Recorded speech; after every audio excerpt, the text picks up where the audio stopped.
Niliposikia Bwana akiniambia kuhusiana na heaven diplomacy, and this is how he started to teach me. Neno la Mungu linamtaja au linamtambua Yesu Kristo kama mpatanishi, reconciliator, reconciliator. Yes, reconciliator. Now, amekuja kama mpatanishi kwetu, akitupatanisha sisi na baba yake. Maana yake ni nini? Akitupatanisha sisi na baba yake. Lakini ili mtu uweze kukizi vigezo vya kuweza kuwa mpatanishi mzuri katika viwango vya diplomasia, cha kwanza kabisa lazima uweze kujua upande unaotokea na upande unaoenda kuomba maridhiano. Basi pia vile vile kwa namna hii Mungu wa mbinguni alikusudia tangu zamani ya kwamba atupatanishe sisi na nafsi yake mwenyewe, akamtoa Yesu Kristo ili aje afe ulimwenguni kwa ajili yetu sisi. Lakini kumtoa kwake huku kulikuwepo ni kwa namna ya tofauti kidogo, lakini pia ni vile vile kama jinsi inavyofanana na diplomasia za duniani, ya kwamba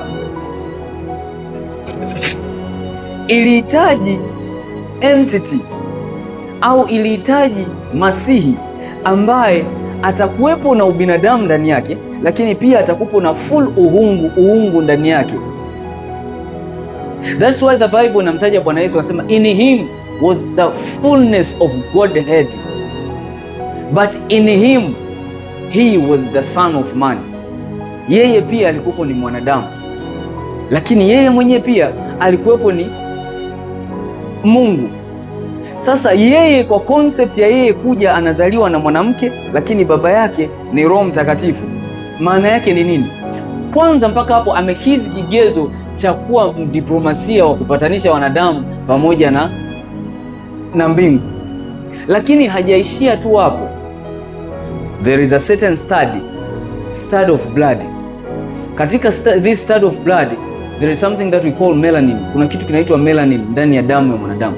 Wanasayansi wa zamani na Waebrania walifanya uchunguzi, nao wakagundua kitu kimoja, ya kwamba katika hizi melanin ambazo zinaushikilia mwili wa mwanadamu na kufanya jinsi ulivyo, to give the body its form, na yani jinsi ulivyo mwili, jinsi ulivyo, wakagundua kusema kwamba katika mwili wa mwanadamu